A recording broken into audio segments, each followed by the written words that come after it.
Engage my target.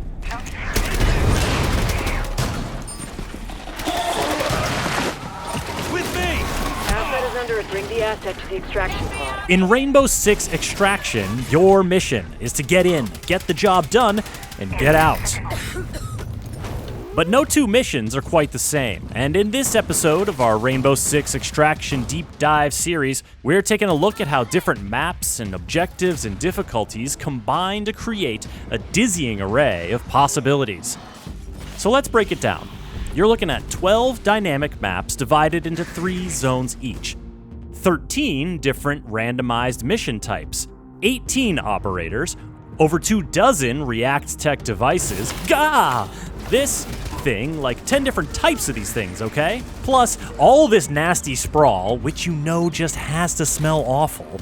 And on top of all that, you never know which Archeans are gonna spawn where and where the objective's gonna be. It turns out, actually getting the job done is gonna be a little more complex and a lot more intense.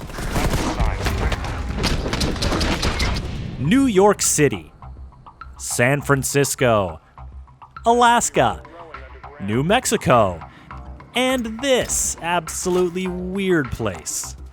The maps of Extraction are spread out across the whole continent and beyond, with each region more challenging than the one that came before it.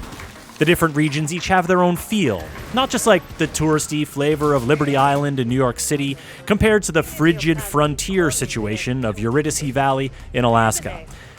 I'm talking about the architecture, the kinds of spaces you're fighting in, the different challenges, opportunities, and environmental stories they present. It breaks down like this. Each region has 3 maps, and each of those maps has 3 subzones. Every mission sends you off to one map and gives you 3 objectives, 1 per subzone. You have the chance to extract after each subzone, which ends the mission and banks all your progress towards leveling up your operators. So, to see an entire map, you'll need to complete your first 2 objectives and decide to risk it all for the big payout of completing the 3rd and final objective. Each subzone presents progressively more difficult enemies, and the setting can change significantly from one area to the next. Let's look at Eurydice Valley. It's way out there in the Alaskan hinterlands, and the first subzone we encounter on this mission is a straight-up farm. I don't know what they're farming in this weather, but the whole place is the site of an ancient meteor crater, which might have something to do with the parasite wanting to set up shop. The farmyard and a large barn dominate this area, creating some big open spaces. In the next subzone, Eurydice Commons, you'll find yourself mostly indoors in what looks to be part hunting lodge, part museum of oddities. The buildings are close here, which means lots of doors and windows and destructible walls to watch. Into the 3rd subzone, titled Missile Silo, it's abundantly clear that this is no humble farming community, as you descend into an underground complex, complete with a bunch of labs, and yes, a missile silo. This variety from zone to zone means you can find yourself in a lot of different combat situations during each mission. Playing the Specimen objective, in which you need to lure an elite enemy back to your pad and try not to get mauled in the process, gets trickier when you have a lot of stairs and sprawl to traverse.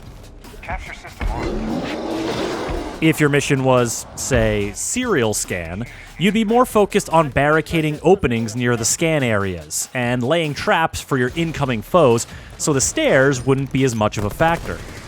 How you interact with the map depends on which of the 13 different objectives you're working on, and it's never quite as simple as shoot 'em all and let Ash sort 'em out. Take triangulation. Once you activate the first of the 3 stations, you gotta move to the next one quickly. But operators running down hallways is like catnip to the Archeans, and they play with claws out.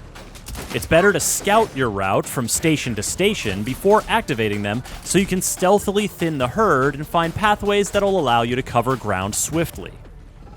And here's where your power to shape the map through destruction or carefully opening doors or destruction starts to make a real difference. Because if you get turned around while the swarm is nipping at your heels, let's just say you might not be living up to the title of the game on this particular run.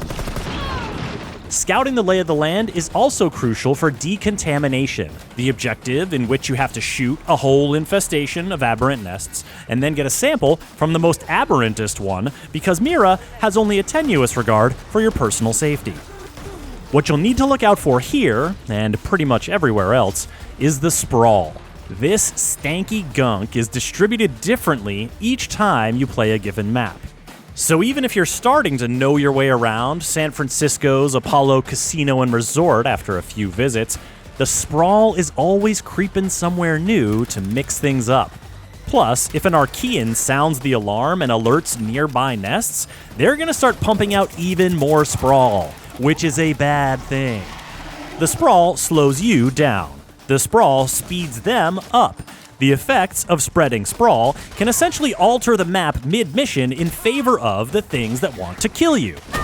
Shoot it, melee it, plunge your knife into a big gooey nest and clear out a whole mess of it. You never know who's gonna be coming around the corner, and you don't want the sprawl helping them do everything faster. I mean, the Archean archetypes and spawn locations are all shuffled up on every mission. I've played Sabotage and managed to defend my charges with a gaggle of explosive breachers gambling at me on all fours from every which way. But when it's a pack of spikers throwing spikes at me through walls from lion knows where, I don't know, man.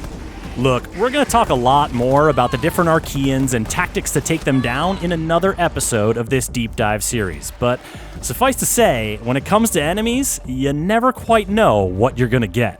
And hey, if what you're getting isn't making you break a sweat, or you want to get after those operator skill upgrades and weapon unlocks more quickly, then kicking the difficulty up a notch might be right for you.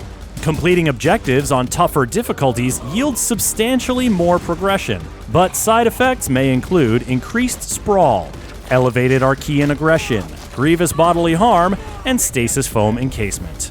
So, ask yourself, is it worth the extra risk to get those extra rewards?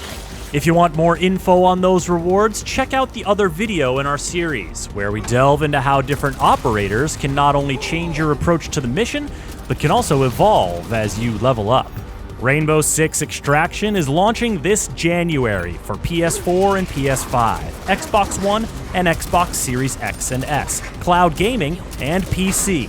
Subscribe to this channel to catch the next videos in our series and get the latest updates at news.ubisoft.com.